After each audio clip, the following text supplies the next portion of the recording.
देखो केपी और केसी में संबंध पढ़ना अपन को। जैसे मैं रिलेशन लिख रहा हूं आपके सामने ए प्लस बी, और इससे बन रहा है मेरे, देखना, सी प्लस डी बन रहा है। एक अभिक्रिया हो रही है जिसमें ए अभिकारक है, बी अभिकारक है, और दोनों आपस में क्रिया करते हैं और उत्पाद के रूप में आपके सी और डी का निर्माण होता है। ठीक है, अब देखना दो अभिक्रिया कौन सी आपकी ए बी मिल रहा है, तो ए बी रिएक्शन को क्या बनाया आपके सी और डी का निर्माण करते हैं। इस अभिक्रिया में ए के आगे मैंने लिखा है यहाँ पर N1, बी के आगे लिख रहा हूं यहाँ पर N2, एम सी के आगे लिख रहा हूं मैं M1, और यहाँ पे हो जाएगा आपके M2, N1 N2 M1 M2। ठीक है, तो ए और डी कौन है आपके अभिकारक, सी और डी कौन है उत्पाद, N1 N2 M1 M2 इसको बोलते हैं रस समीकरण मिति गुणांक। क्या होता है रस समीकरण मिति गुणांक?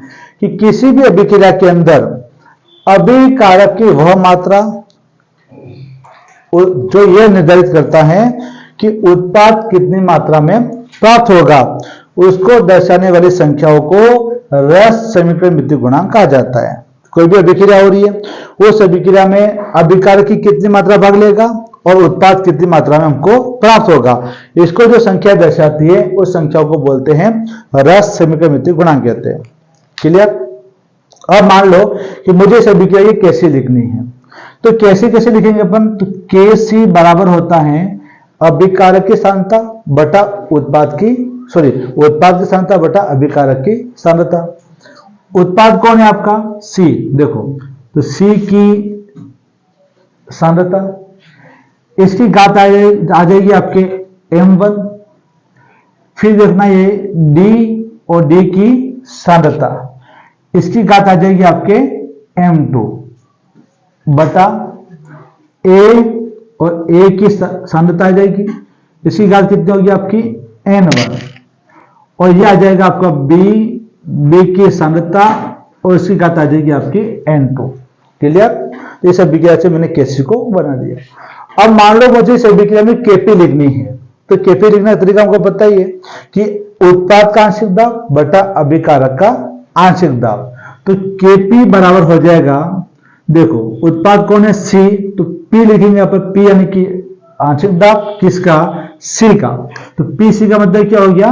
C का आंशिक दाब। इसके जो आगे लिखा हुआ M1 हुआ जाएगा आपके घात के रूप में M1 आ जाएगा, बड़ा कोष्टक नहीं आएगा, क्योंकि बड़े कोष्टक का मतलब क्या होता है आपके सांद्रता कहलाती है, और यहाँ पे अपन आंशिक दाब ले रहे हैं, तो ये गुणे का निशान डॉट आ जाएगा। फिर कौन आएगा आपके D का आंशिक दाब, तो PD, ये PD मतलब D का आंशिक दाब, और ये घात में जाएगा आपके M2।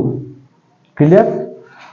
बटा फिर लिखेंगे अपन A का आंशिक दाब, तो PA यानी A का आंशिक दाब हो जाएगा, और ये घात में जाएगा आपके N1 डॉट ये आ जाएगा PB का आंशिक दाब, और ये घात में जाएगा आपके N2। तो इस अभिक्रिया में मैंने Kc भी लिख दिया और Kp भी लिख ली, लेकिन मुझे निकालना है कि इन दोनों में संबंध क्या है। तो इन दोनों में संबंध निकालने के लिए सबसे पहले अपन बात करते हैं, वान हॉफ ने दिया था, इसको बोलते हैं आदर्श गैस समीकरण। तो वान हॉफ ने क्या किया था, एक समीकरण दी थी, इसको बोलते हैं वान हॉफ के अनुसार उन्होंने दिया था आदर्श गैस समीकरण। आदर्श गैस समीकरण होता है PV बराबर nRT, ये आदर्श गैस समीकरण है। P का मतलब होता है दाब, V का मतलब आयतन, N का मतलब मोलों की संख्या, R का मतलब होता है गैस स्थिरांक, और T का मतलब होता है परम ताप होता है। तो P का मतलब हो जाएगा आपके दाब, V का मतलब होता है आपके आयतन, N का मतलब होता है मोलों की संख्या,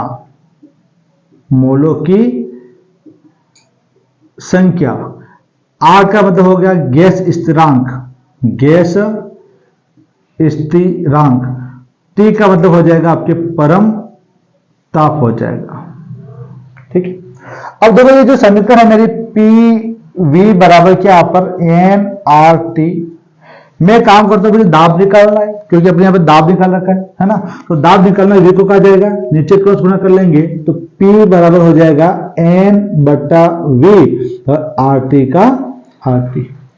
एन का मतलब होता है गैसों के मोलों की संख्या, वी मतलब आयतन, तो मोल बटा आयतन का जो भाग लगता है इसको बोलते हैं सांद्रता कहते हैं। तो मोल बटा जो आयतन है इसको दर्शाते हैं अपन सी से। सी का मतलब क्या हो गया आपकी सांद्रता, है ना, सी का मतलब क्या हो जाएगा सांद्रता। तो यहाँ पे पी का मान आ जाएगा पी बराबर आ जाएगा सी और आर टी का आर टी।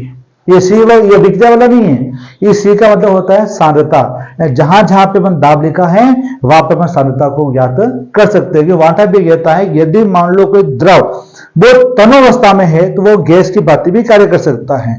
तो अपन यहाँ पे ये जितने भी दाब दे रखा ना इस दाब को किसी बदल देंगे अपन सांद्रता में चेंज कर देंगे। देखना जैसे भी बात करता हूं पर पीसी की बात करता हूं, देखो यहाँ पे पीसी क्या आंशिक दाब है ना, पीसी कौन है आपका सी का आंशिक दाब है। तो जहां जहां पे अपने दाब लिखा है वहां पे मैं क्या निकाल सकता हूं सांद्रता को लिख सकता हूं। तो पीसी का मतलब क्या हो गया, अब आगे आ जाएगा आरटी का आरटी आ जाएगा और सी की जगह में क्या लिखूंगा सी की सांद्रता। तो पीसी बराबर क्या हो जाएगा सी की सांद्रता यानी बड़ा कोष्ठक आ जाएगा आरटी का आरटी।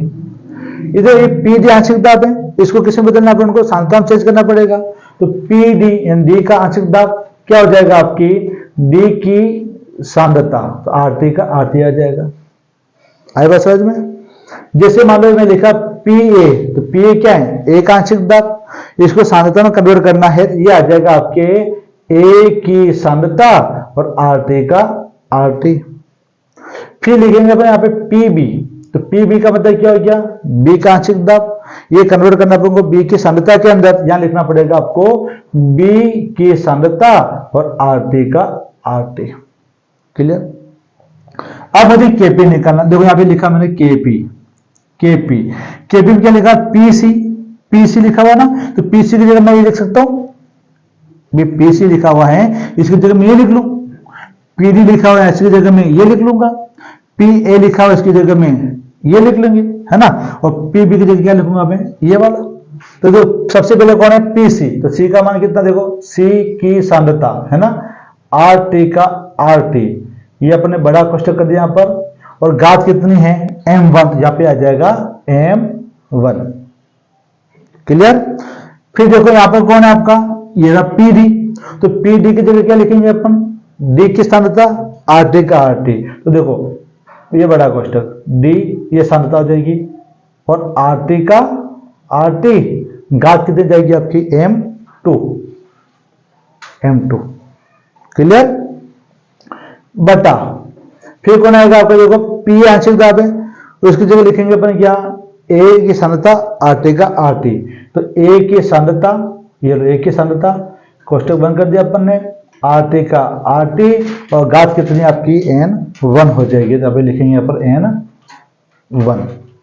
इसी प्रकार देखना इसकी जगह क्या लिखेंगे अपन बी की सांद्रता, तो देखो ये आ जाएगा बी ये बड़ा कोष्ठक सांद्रता आ जाएगी, आरटी का आरटी और घात आ जाएगी आपकी n2।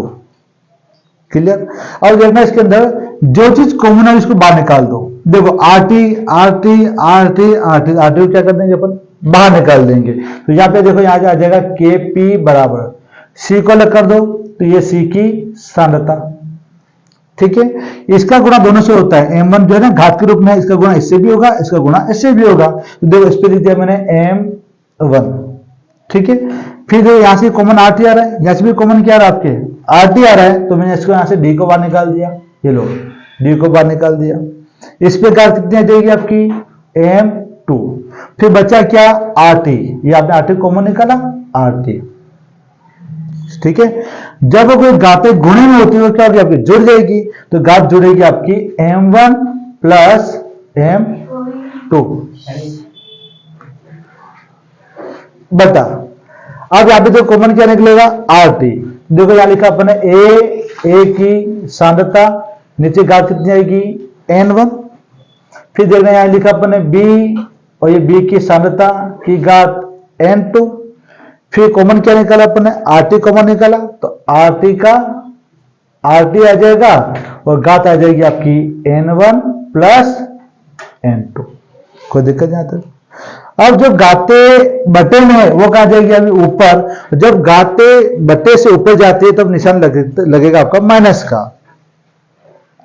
तो देखो यहां आ जाएगा के पी बराबर आ जाएगा सी, क्या तो सी आ जाएगा, की सांद्रता कितनी लिखोगे आप m1, फिर लिखना पड़ेगा डी की सांद्रता m2, फिर आ जाएगा आपके आरटी, तो आरटी ठीक है, आरटी की सांद्रता कितनी आपकी m1 प्लस m2, ये आ जाएगा m1 प्लस m2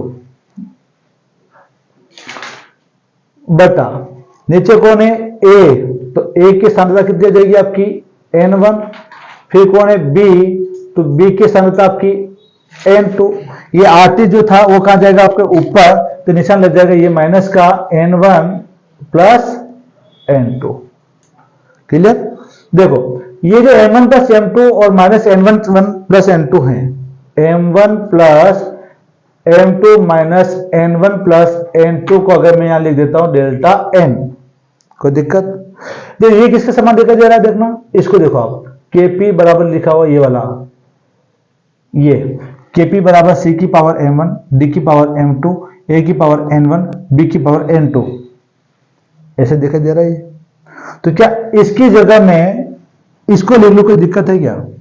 तो यहां लिख देंगे, देखो Kp का Kp बराबर का बराबर, और इसकी जगह क्या आ जाएगा आपके Kc आ जाएगा, ये Kc आ जाएगा, फिर आपके RT का RT है ये, और इसका मान किसके बराबर लिखा अपन ने, डेल्टा n के बराबर, ये आ जाएगा डेल्टा n। ये आता है आपको Kp और Kc में संबंध आता है। तो Kp बराबर क्या हो जाता है, Kp बराबर Kc RT की पावर डेल्टा n हो जाता है।